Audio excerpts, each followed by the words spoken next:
হৰি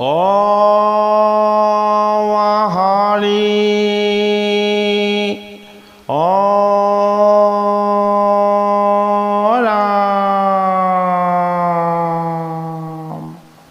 কৃষ্ণ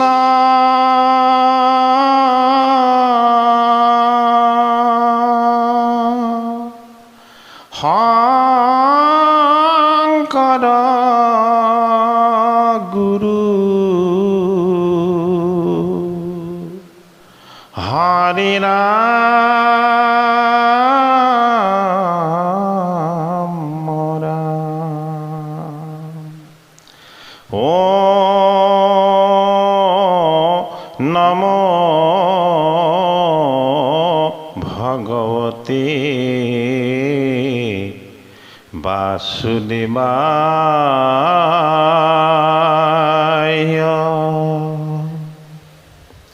হে কৃপালু বৈষ্ণৱ সমস্ত, আমি ক্ৰমশ আগবঢ়াই অহা শ্ৰীমদ ভাগৱত শাস্ত্ৰৰ পাঠ আৰু পৰ্যালোচনাৰ অনুষ্ঠানলৈ আমি আপোনাক সবক সেৱা জনাইছোঁ।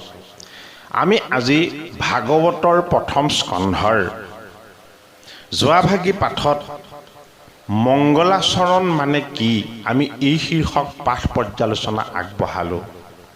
আজিভাগী পাঠ আৰু পৰ্যালোচনাত শৌনকাদি 28 সহস্ৰ ঋষিৰ সূতক প্ৰশ্ন শ্ৰীকৃষ্ণ কথা কথনৰ অনুৰোধ।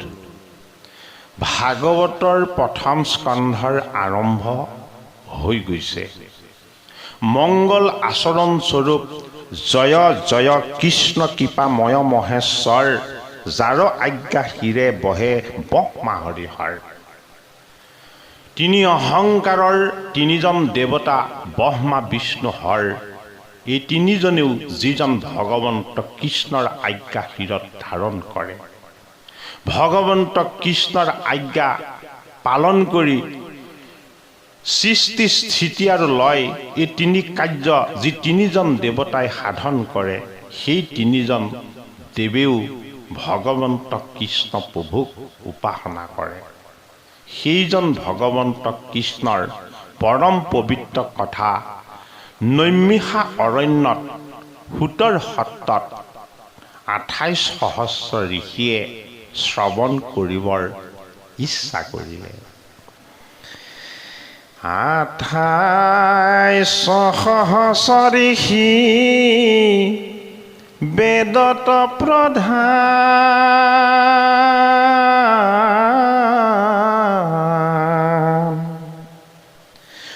বিষ্ণুৰ নৈমিষ ক্ষেত্ৰ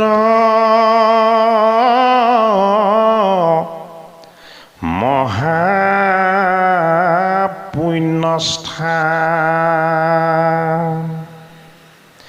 এ মান্য কৰি সুত কপা তিলা সত্য তথা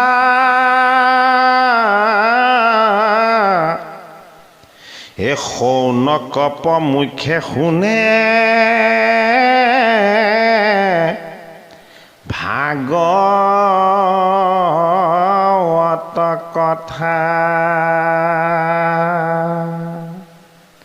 পদে আমাক জনাইছে যে 28,000 ঋষি বেদত প্ৰধান। বিষ্ণুৰ নৈমিষ ক্ষেত্ৰ মহাপুণ্যৰ স্থান। মান্যতা কৰি সূতক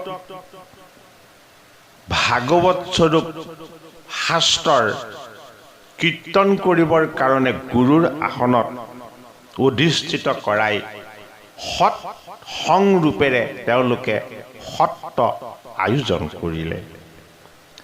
শৌনক প্ৰমুখ্যে 28 সহস্ৰ ঋষিয়ে ভাগৱত কথা এতিয়া শুনিব। বিষ্ণুৰ নৈমিষ ক্ষেত্ৰ 28 সহস্ৰ ঋষি। যদি আমি বৃহৎ ব্ৰহ্মাণ্ডত চাওঁ, বৃহৎ ব্ৰহ্মাণ্ডৰ ঈশ্বৰৰ বিৰাট দৃষ্টিত জগতৰ ঈশ্বৰে মহত্বৰূপী তত্ত্বৰ পৰা যেতিয়াই তেওঁ সৃষ্টি ৰচনা কৰিলে মায়াৰ যোগেদি মায়াৰ শক্তিৰ আধাৰত তিনি অহংকাৰেৰে তেওঁ জগত নিৰ্মাণ কৰিছে অন্তৰ্যামী ঈশ্বৰৰ মায়াৰ সত্তা তেওঁ বিৰাট ৰূপ সেইবাবেই তেওঁ অস্বস্থ বৃক্ষস্বৰূপ আহত প্ৰকৃতিৰূপী তেওঁই হ'ল পৰম তত্ত্ব এই 28 সহস্ৰ ঋষিৰ আমি যদি তত্ত্ব চাওঁ তেতিয়াহ'লে 28,000 ঋষিনো আমি আমাৰ দেহ তত্ত্বত শাস্ত্ৰৰ মাজত ক'ত কেনেদৰে সিঁচৰিত হৈ থকা পাম ভাগৱত পুৰাণৰ শ্লোকৰ পৰিমাণ হ'ল 18,000 ভগৱন্ত প্ৰভুৰ নামৰ পৰিমাণ হ'ল সহস্ৰ নাম সত্ৰত যেতিয়া সাধুৰ সংগত আহি উপগত হ'ব সহস্ৰ নামে 10 গুণ ৰূপ লয় 10,000 যুক্ত ভগৱন্তৰ নামৰ ৰূপ 18,000 যুক্ত ভাগৱত পুৰাণৰ শ্লোক ৰূপ মুঠ পৰিমাণ 28,000 12 বৈষ্ণৱ 12 স্কন্ধ ভাগৱত আৰু 4 বস্তু মুঠ পৰিমাণ 28 এই বস্তুবিলাক অনন্তমুখী প্ৰত্যেকটো বস্তুৱেই সহস্ৰমুখী সেইবাবেই 12 বৈষ্ণৱৰ বৈষ্ণৱী জ্ঞানৰ ৰহস্যময় তত্ত্ব য'ত বিদিত সেয়া হ'ল নৈমিষা অৰণ্য বিষ্ণুৰ নৈমিষ ক্ষেত্ৰ ভগৱন্তৰ ভক্তিযুক্ত ভাৱৰ বিষ্ণুময় চিন্তন গুৰুজনৰ কৃপাত য'ত প্ৰবাহিত হয় সেই ঠাইলৈ ৰাজসিক গুণ তামসিক গুণ কোনো কাৰণত প্ৰৱেশ নহয় সেয়েহে সেয়া হ'ল সাত্বিক গুণ সম্পন্ন ভগৱন্ত বিষ্ণু আৰু বৈষ্ণৱৰ একত্ৰ মিলনৰ স্থান সেই ঠাইৰ নাম হ'ল বিষ্ণুৰ নৈমিষ ক্ষেত্ৰ এই নৈমিষা অৰণ্যৰ কথা আৰু কিছুমান উপকথা জড়িত আছে আমি পাইছোঁ ব্ৰহ্মাদেৱে যেতিয়া তেওঁ মনোগত চক্ৰ এৰি দিছিল এই মনোগত চক্ৰ ৰাজসিক গুণৰ আধাৰ হৈ জগততেই ভ্ৰমণ কৰিলে কিন্তু নৈমিষা অৰণ্যৰ ওচৰত এই চক্ৰ প্ৰৱেশ নহ'ল কিয় প্ৰৱেশ নহ'ল নৈ মানে ভগৱন্ত ঈশ্বৰৰ মায়াৰ চক্ৰ আৰু তাত প্ৰৱেশ নহয় ভগৱন্ত ঈশ্বৰৰ চৈতন্য ভাগৱত স্বৰূপ ৰূপ সুদস্বৰূপ গুৰুৰ মুখেৰে 28 সহস্ৰ ঋষিয়ে সেই স্থানত শ্ৰৱণ কীৰ্তন কৰিব সেয়েহে আমাৰ দেহো এখন নৈমিষা অৰণ্য আমাৰ এই দেহত থকা মোহ মায়া ৰাগ দেশ এই দুষ্ট বুদ্ধিবিলাকক আমি মংগল আচৰণ কৰি জয় জয় কৃষ্ণ কৃপাময় মহেশ্বৰ বুলি স্মৰণ কৰি আমাৰ মাজৰ পৰা আমি আঁতৰ কৰি দিব পাৰোঁ দেহৰ মাজতেই বাস কৰি থকা শত সহস্ৰ দুষ্ট বুদ্ধিবিলাকক ভগৱন্ত প্ৰভুৰ শ্ৰৱণ কীৰ্তন ধৰ্মলৈ আহি সৎসংগৰূপী সহস্ৰ ঋষিৰ সাধনাময় ঈশ্বৰ তত্ত্বৰ অনুশীলনেৰে আমি ভগৱন্ত প্ৰভুৰ বৈষ্ণৱী গুণৰ আমি গৰাকী হ'ব পাৰোঁ বিষ্ণু আৰু বৈষ্ণৱ অভেদ্য ঈশ্বৰ সেয়েহে বিষ্ণুময় সাত্বিক ভগৱন্তৰ ভক্তিৰ চিন্তন যি ঋষিতুল্য আচাৰ আচৰণৰ যোগেদি আমাৰ হৃদয়ত প্ৰৱেশ হ'ব এই আচৰণ এক নহয় এই আচৰণ হ'ল সহস্ৰ হাজাৰ হাজাৰ সৎগুণৰ ৰূপ লয় যেতিয়া ভাগৱত স্বৰূপ ভগৱন্তৰ চৰণত ভকতে আশ্ৰয় লয় সেয়েহে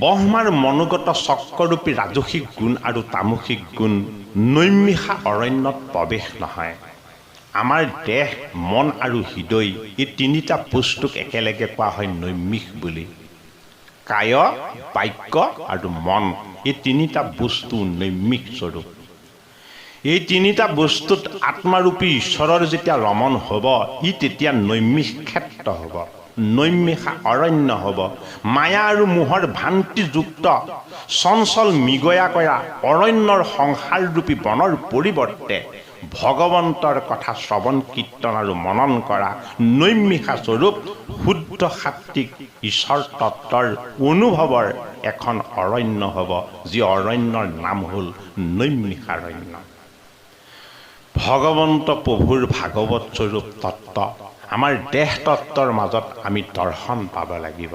ভাগৱত যিহেতু বিপৰীত শাস্ত্ৰ, এই শাস্ত্ৰই যি কথা আমাক বিদিত কৰিছে প্ৰতিটো কথাই আমাৰ দেহ তত্ত্বত আমি বিচাৰি পাব লাগিব। সেয়েহে আমাৰ কায় বাক্য আৰু মনৰ পবিত্ৰতাক যি প্ৰবাহ, এই পবিত্ৰতাৰ প্ৰবাহটোক কোৱা হয় এখন নৈমিষা অৰণ্য। এই নৈমিষা অৰণ্যত আমি জীৱনত সদায় কৰ্ম কৰি থাকোঁ। এই কৰ্মক যি কৰে জীৱনক বৰ্তাই ৰাখিবৰ কাৰণে এই কৰ্মও এক ঋষিতুল্য কৰ্ম।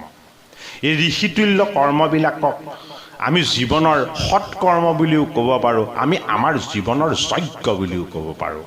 কেৱল কৰ্ম কৰি কৰি কৰ্ম বাসনাতেই যদি আমি ডুব গৈ থাকোঁ তেতিয়াহ'লে আমাক কৰ্মৰ বন্ধনে আমাক সম্পূৰ্ণৰূপেৰে বান্ধি পেলাব।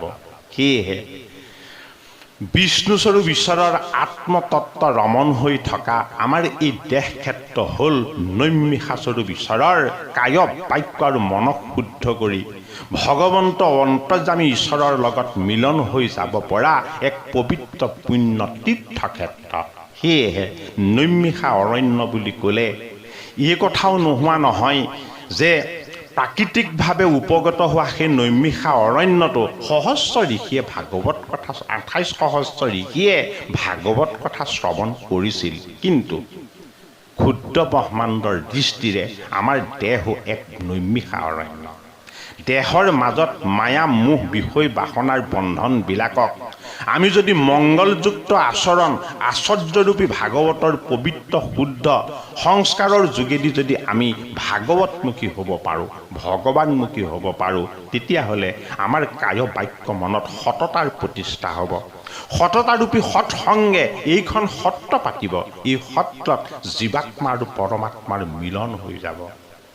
ভগৱন্ত প্ৰভুৰ সত্য শুদ্ধ ঈশ্বৰ তত্ত্ব ভাগৱতৰ পদৰ চন্দত আমাক ক'লে যে মান্য কৰি সুতক পাতিলা সত্ৰ তথা। আমি প্ৰত্যেকেই একোজন অকুলীন। সেইটো কাৰণে সুতক অকুলীন বুলি কোৱা হয়। জীৱাত্মাবিলাক জগতৰ ঈশ্বৰৰ যদিও অংশ, ৰাজসিক তামসিক তিনি অহংকাৰৰ মাজত পৰি ই সদায় অপবিত্ৰ হৈ যায়। অপবিত্ৰ বস্তুবিলাকক অকুলীন বুলি কোৱা হয়। সেয়েহে যদি আমি ভাগৱত স্বৰূপ শাস্ত্ৰৰ আশ্ৰয় লওঁ, ভাগৱত স্বৰূপ শাস্ত্ৰৰ কীৰ্তন কৰি ভগৱন্তৰ সান্নিধ্য যদি আমি লাভ কৰোঁ, আমাৰ অকুলীন ৰাজসিক তামসিক আৰু তিনি বৃত্তি ভগৱন্তৰ নিৰ্গুণত স্থিত হৈ যাব। নিৰ্গুণত যদি আমাৰ মন স্থিত হয়, নিৰ্গুণত যদি আমাৰ বুদ্ধি স্থিত হয়, তেতিয়া আমি অকুলীন সুতৰ পৰা কুলীন ভাগৱত বক্তাস্বৰূপ পবিত্ৰ ৰূপলৈ উন্নীত হ'ব পাৰিম। সেয়েহে ভাগৱত ভগৱন্তৰ বৈকুণ্ঠৰ কল্পতৰু ৰূপ। সেইবাবে ভাগৱতৰ বক্তা সুতক অকুলীন আখ্যা দিয়া হৈছে। সুতৰ জন্ম ৰহস্য বিচাৰি বহুতেই হাহাকাৰ কৰিছে। আমাৰ দেহৰ মাজত আমি সেইজন সুতক বিচাৰি পাব লাগিব। বৃহৎ ব্ৰহ্মাণ্ডত এজন সুত সহস্ৰ ঋষিক ভাগৱত কীৰ্তন কৰি শুনাওতা নিশ্চয় আছিলে। কিন্তু আমাৰ ক্ষুদ্ৰ ব্ৰহ্মাণ্ডৰূপী দেহ তত্ত্বত মায়া মোহৰ বিকাৰযুক্ত আমাৰ এই দেহৰ বন্ধনত আমি এইবিলাকক ভগৱন্তৰ মংগলযুক্ত আচৰণৰ যোগেদি ভাগৱত স্বৰূপ শাস্ত্ৰৰ আশ্চৰ্যৰ ওচৰত আমি শুদ্ধ ভক্তিৰ তত্ত্বৰ আচৰণ গ্ৰহণ কৰি আমি অকুলীনৰ পৰা ভগৱন্তৰ সান্নিধ্যৰে আমি শুদ্ধ জীৱৰ পৰ্যায়লৈ যেন উন্নীত হ'ম।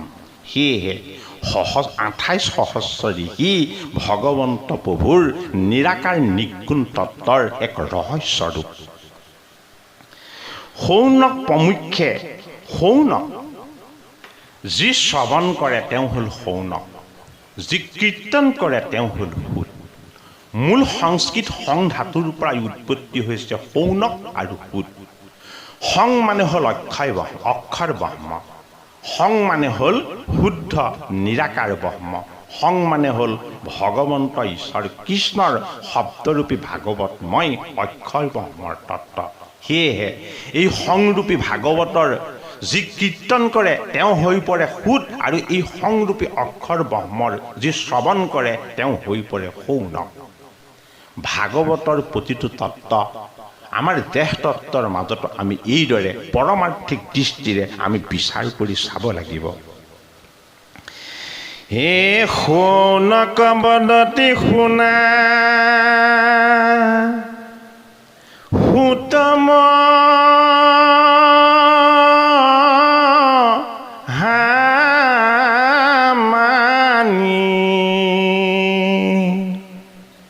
হে পৰম পাতকী কলি পাইলেহে নজানি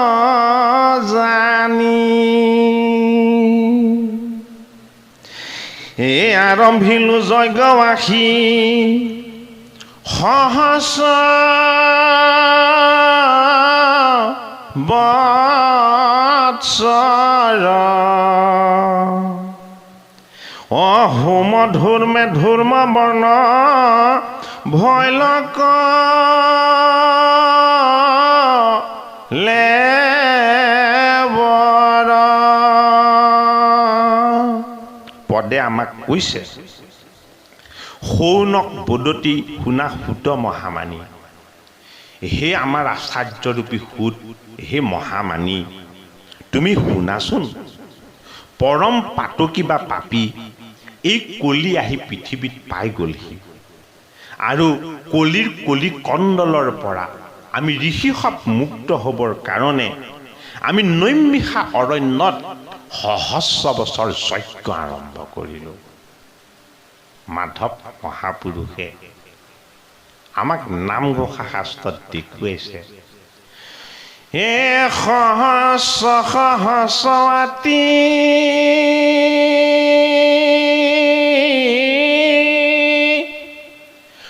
অপৰাধ দিন ৰাতি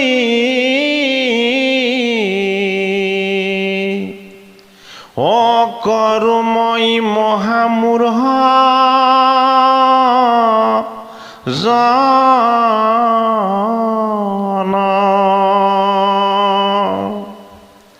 হে আমি ভৈলো তজোদাস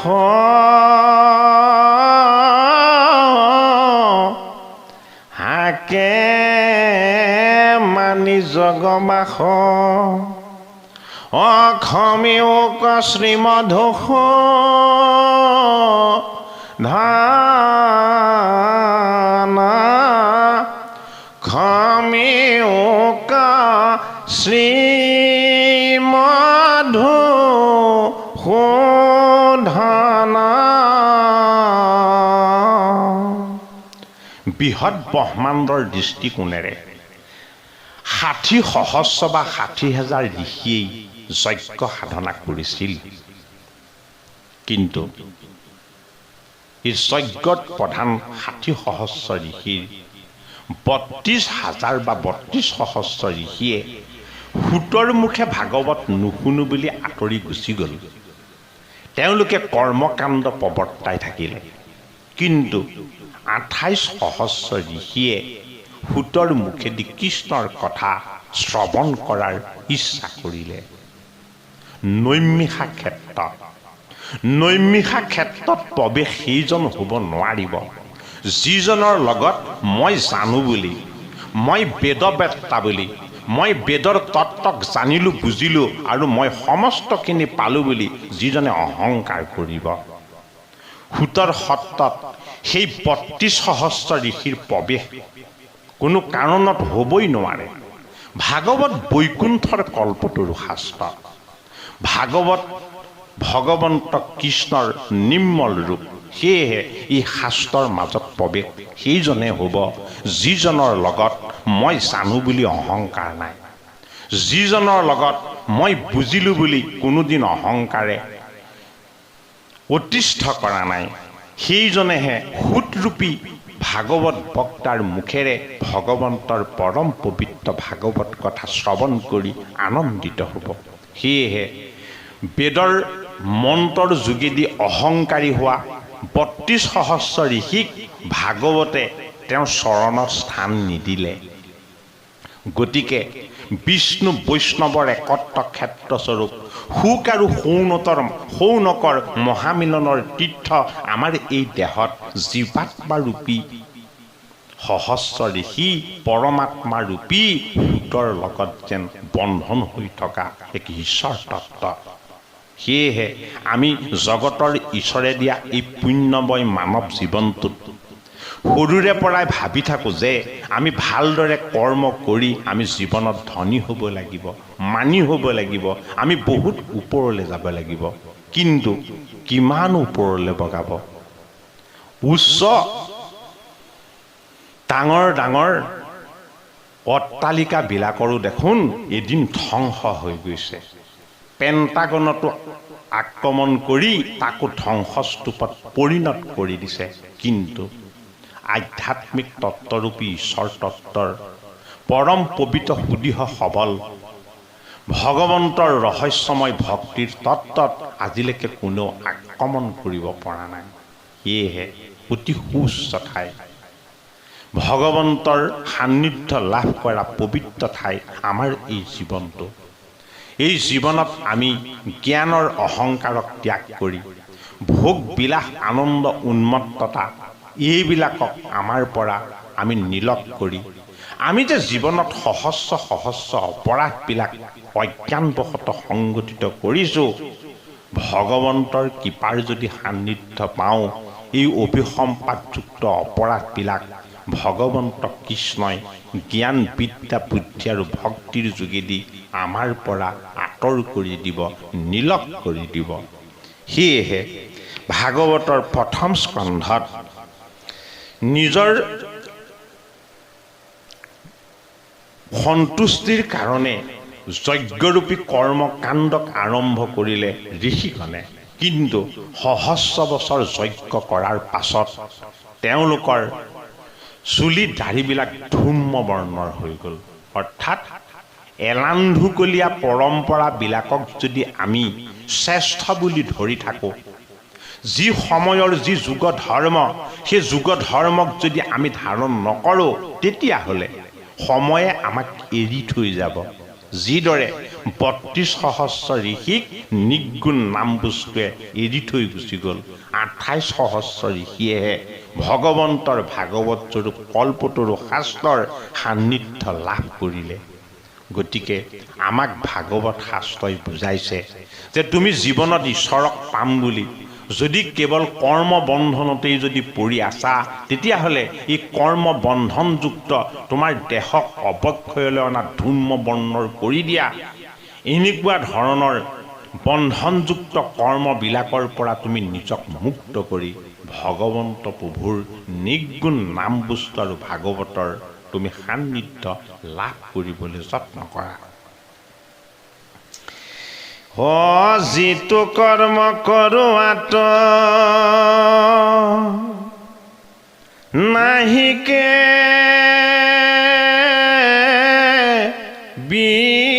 বিশ্বাস, হে আপোনাৰ আয়োকক ঋণু ব্যৰ্থে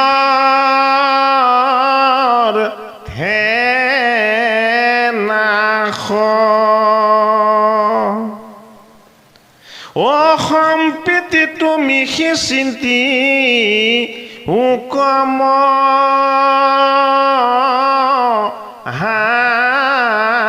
হাহিত, কৰায়ুক পান কৃষ্ণ চৰিত্ৰ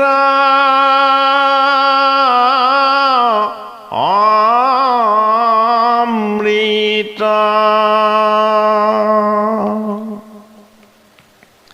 পদে আমাক জনাইছে যিটো যজ্ঞৰূপী কৰ্ম আমি সহস্ৰ বছৰ হাজাৰ বছৰ কৰিলোঁ, এই কৰ্মত আমাৰ বিশ্বাসেই নাছিলে। ভাগৱত স্বৰূপ বৈকুণ্ঠৰ কল্পতৰু শাস্ত্ৰই আমাক বুজাইছে সেই কৰ্ম কৰা, যি কৰ্ম যুগ ধৰ্মই তোমাক কৰিবলৈ জনাইছে, সেইটো কৰ্মৰ তুমি আশ্ৰয় লোৱা। যিটো কৰ্মক বেদৰ পৰম পবিত্ৰ শিৰোৰত্ন স্বৰূপ তত্ত্বই আমাক বিদিত কৰাইছে। ভগৱন্ত প্ৰভুৰ কলিৰূপী কাল তেওঁৰেই এক গভীৰ তত্ত্ব। কলিৰ যুগত যজ্ঞ নহয়, কলিৰ যুগত ভগৱন্তৰ হৰিৰ গুণনাম যশ কীৰ্তন ধৰ্ম। ঋষিসকলে যজ্ঞ কৰি ঈশ্বৰক সন্তুষ্ট কৰিব পাৰিম বুলি যদিও ভাবিছিলে, যোগ ধৰ্ম, নাম গুণ, শ্ৰৱণ কীৰ্তন ধৰ্ম যেতিয়া এই ধৰাধামত প্ৰতিপাদন হ'ল, তেতিয়া যজ্ঞৰ কৰ্মই তেওঁলোকৰ মাজত বিশ্বাসৰ পৰিৱৰ্তে অবিশ্বাস আনিলে। পৰীক্ষিত স্বৰূপ মহাভকতে 7 দিন ভাগৱত কথা শুকদেৱৰ মুখেৰে শ্ৰৱণ কৰি মোক্ষ লাভ কৰিলে, কিন্তু ঋষিসকলে সহস্ৰ বছৰ যজ্ঞ কৰি ভগৱন্ত কৃষ্ণৰ সান্নিধ্য লাভ কৰিব নোৱাৰিলে। ভাগৱত হ'ল এয়া আমাৰ কাৰণে, আমাৰ ভক্তিৰ সংস্কাৰৰ বাবে এক ডাঙৰ এখন দাপোন। এই দাপোন স্বৰূপ ঈশ্বৰ তত্ত্বই আমাক বুজাই কৈছে, চোৱা 28 সহস্ৰ ঋষিয়ে যজ্ঞ কৰ্ম কাণ্ড ইত্যাদি তেতিয়াৰ দিনতে ত্যাগ কৰি ভগৱন্তৰ নিৰ্গুণ নাম ধৰ্মক গ্ৰহণ কৰিছে। আৰু আমি কলিৰ প্ৰজা হৈ যন্ত্ৰব্ৰত, আমি অবিশ্বাসী, ঈশ্বৰৰ পৰা আঁতৰ হ'ব লগা কৰ্মকাণ্ডযুক্ত ভ্ৰান্তিযুক্ত কৰ্মবিলাকক কৰি আমাৰ জীৱনটোক আমি এতিয়াও নষ্ট কৰিব খোজোঁ। সেয়েহে ভাগৱত ভগৱন্তৰ চৰণলৈ যিজন আহিব খুজিছে, গুৰুজনাই সেইজনক মংগল আচৰণ প্ৰথমতেই অনুশীলন কৰাইছে।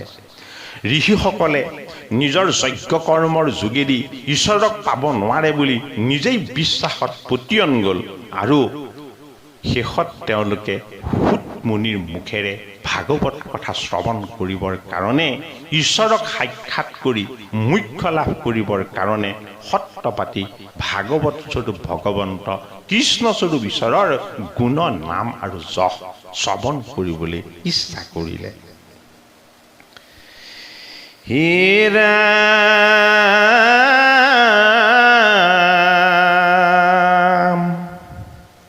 পৰম ঈশ্বৰ কৃষ্ণ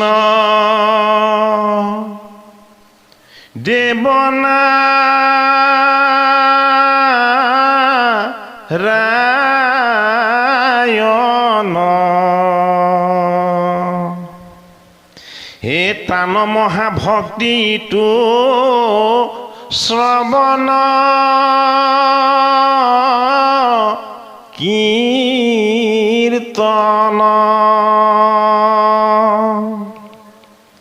ঐ হা কন জানিয়ান কৰ্ম কৰি মৰো, হে কৈও কৃষ্ণ কথা সুত যেন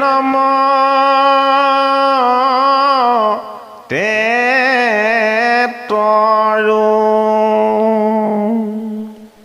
পৰম ঈশ্বৰ কৃষ্ণ দেৱ নাৰায়ণ, বেদৰ সাৰ, 4 বেদৰ 4 অক্ষৰ ব্ৰহ্ম ৰূপ ভগৱন্ত নাৰায়ণ। সেয়েহে ভগৱন্ত ঈশ্বৰ কৃষ্ণ দেৱতাসকলৰো দেৱতা। 3জন 3 দেৱ ব্ৰহ্মা বিষ্ণু হৰ, এই 3জনেও নাৰায়ণ স্বৰূপ ঈশ্বৰক উপাসনা কৰে। সেইজন ঈশ্বৰৰ মহাভক্তি হ'ল শ্ৰৱণ কীৰ্তন।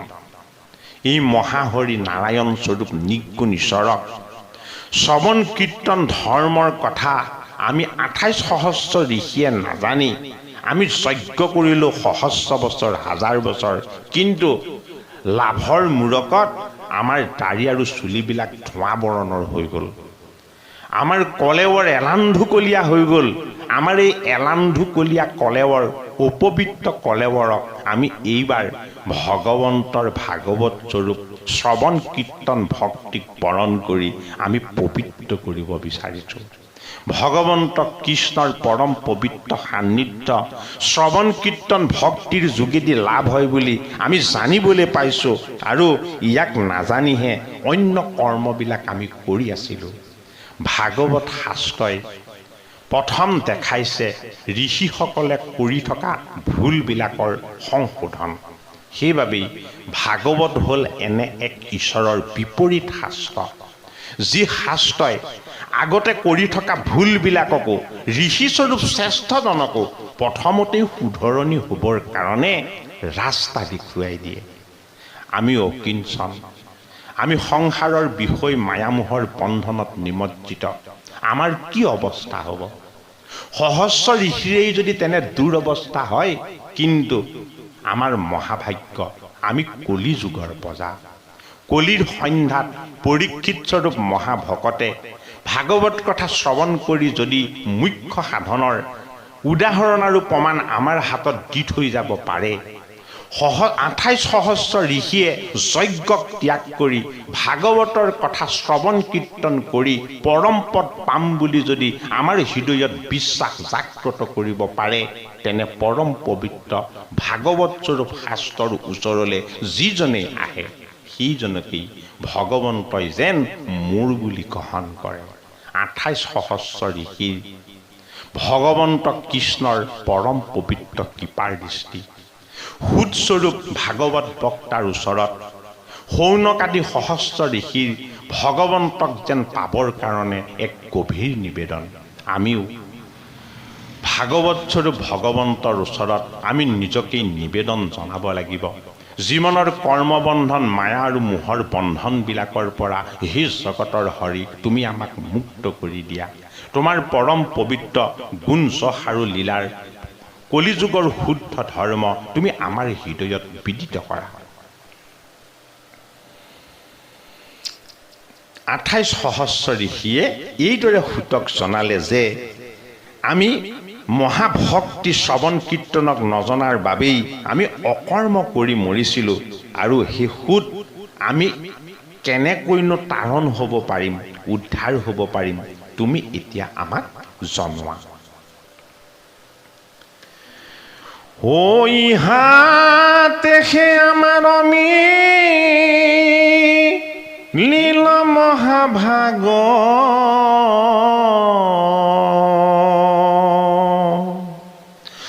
তুমি হেন মহন্তক পাইলো ভাগ্যে লাগ, যত স্বৰ্গ সুখ যিটো মুখ্য সুখ মূল, ভকতৰ সংগৰ পকনো হিতুল। শৌনকৰ ভক্তিৰ সংস্কাৰ ভাগৱতে আমাক দান কৰা শুদ্ধ বিচাৰ এই পদৰ যোগেদি প্ৰকাশ পাইছে। কৈছে যে ইয়াতেইহে আমাৰ মিলিল মহাভাগ, মহান ভাগ্য মিলিলে। সুদস্বৰূপ তুমি হেন মহন্তক আমি ভাগ্যৰ বলত লগ পালোঁ। যত স্বৰ্গ সুখ, সেইটো মুখ্য সুখৰ যদিও মূল বুলি কোৱা হয়, ভকতৰ সংগৰ যি শুদ্ধ ঐত্যান্তিক সুখ, এই সুখৰ অকণো তুলনা নহয় স্বৰ্গৰ সুখ অথবা যজ্ঞ সাধন কৰি লাভ কৰা সুখ। সৎসংগ স্বৰূপ ভকতৰ সান্নিধ্যত ভগৱন্তৰ ভাগৱতৰ কথা যদিহে খন্তেক সময় ধৈৰ্য সহকাৰে শ্ৰৱণ কীৰ্তন কৰা যায়, তেতিয়াহ'লে বৈকুণ্ঠ ধামৰ বৈকুণ্ঠপতি এই মৰ্ত্যদে নামি আহে। সুতৰ সত্ৰস্বৰূপ নৈমিষা অৰণ্যলৈ যিদৰে ৰাজসিক ব্ৰহ্মাৰ মায়া আৰু মোহৰ চক্ৰ প্ৰৱেশ নহয়, ঠিক সেইদৰে ভকতৰ সংগত ভগৱন্ত কৃষ্ণৰ পৰম পবিত্ৰ কথা আমি শ্ৰৱণ কীৰ্তন কৰিবলৈ পোৱাটো আমাৰ বাবে ভাগ্য নহয়, আমাৰ বাবে মহাভাগ্য। এই কথা আমাক ভাগৱতৰ পদে জনাইছে। ভকতৰ সংগত ভগৱন্ত ঈশ্বৰ কৃষ্ণৰ গুণ নাম যশ আদি শ্ৰৱণ কীৰ্তন কৰি স্বৰ্গৰ সুখৰ খন্তেকীয়া সুখবিলাককো অতিক্ৰম কৰি মুখ্য সুখস্বৰূপ পৰম পবিত্ৰ চিৰ সনাতন সুখক যেন সাক্ষাৎ কৰিব পাৰি। সেয়েহে ভকতৰ সংগৰ লগত বা সৎসংস্বৰূপ ভাগৱতৰ সংগৰ লগত ভগৱানৰ সংগৰ পবিত্ৰ অনুভৱ হয়। ভকত বৈষ্ণৱ একত্ৰিত হৈ শৌনক সুতৰ সভাস্বৰূপ ভাগৱত কথা শ্ৰৱণ কীৰ্তনৰ নৈমিষা অৰণ্যস্বৰূপ পবিত্ৰ ক্ষেত্ৰ ৰচনা কৰি আমি যদি জীৱনত সৌনক স্বৰূপ 28 সহস্ৰ ঋষিয়ে যিদৰে সুতৰ মুখেদি কৃষ্ণ কথা শ্ৰৱণ কৰি জীৱনৰ মুখ্য লাভ কৰিব পাৰিম বুলি সুদৃঢ় বিশ্বাস জাগ্ৰত কৰিব পাৰিছে ভাগৱতৰ প্ৰথম স্কন্ধৰ পদে আমাক সমস্তকেই যেন আহ্বান জনালে আমাৰ সমস্তকেই যেন বুজালে তোমাৰ জীৱনক তুমি মায়ামোহৰ বিকাৰ ক্ষেত্ৰ নকৰি সাধুৰ সংগৰ সান্নিধ্য তুমি হৃদয়ত অনুভৱ কৰি বিষয় বন্ধনৰ মোহতা অজ্ঞানৰ পৰা মুক্ত কৰি তুমি নৈমিষা স্বৰূপ সত্য স্বৰূপ শুদ্ধ ধামলৈ তুমি উন্নীত কৰা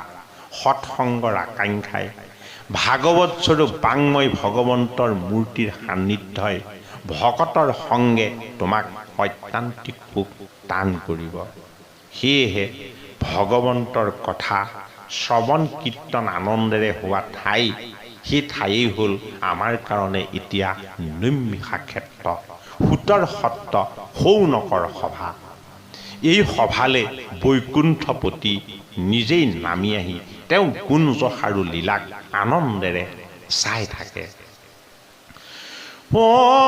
একান্ত ভকত সবে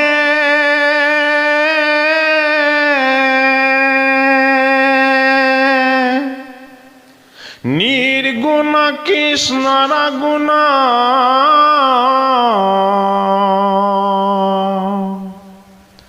ও গাৱে সদা বসিয়া যথাত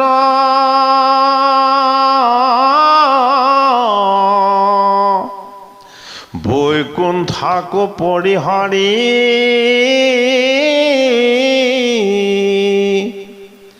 যোগী ৰোহী নয়ৰি ও থাকা হৰি সাক্ষাতে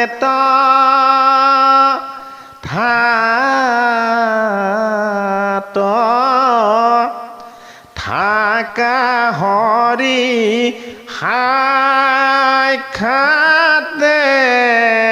তথাত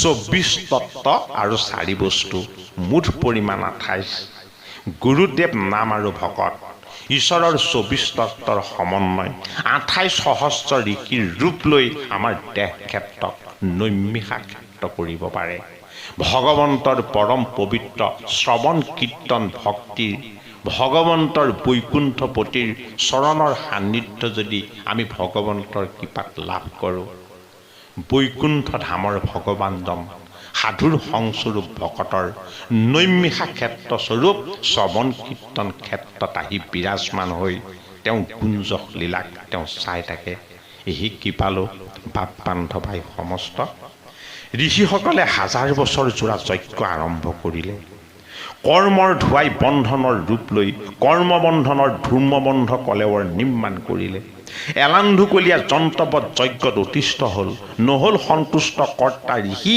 নহ'ল তুষ্ট ভগৱান প্ৰমাণ দেখিলে শুকমুনিৰ 7 দিনৰ ভাগৱতে পৰীক্ষিতক মুখ্য দান কৰিলে হাজাৰ বছৰৰ যজ্ঞৰ ঋষিৰ কৰ্মই অবিদ্যা দান কৰিলে বিদ্যা লাভৰ প্ৰেৰণা জাগ্ৰত কৰিলে হে কৃপালু পাপ বান্ধৱাই সমস্ত ভাগৱতৰ প্ৰথম স্কন্ধৰ সৰল সহজ আৰু পৰমাৰ্থিক পাঠ বিশ্লেষণৰ প্ৰথম ভাগী পাঠ পৰ্যালোচনাৰ আজিলৈ আমি ইমানতেই সামৰণিৰ সেৱা ধৰিছোঁ অহা ভাগী পাঠত আমি পদৰ যি অংশৰ পৰা ৰৈ গৈছে আকাশে সঞ্চাৰে ৰবি ৰথ যেন বায়ু সূৰ্যৰ লগত হৰৈ জগতৰ আয়ু এই পদৰ পৰা আমি পাঠ আৰু পৰ্যালোচনা আগবঢ়াবলৈ যত্ন কৰিম ও হৰি ও ৰাম জয় গুৰু শংকৰ মাধৱ কৃষ্ণ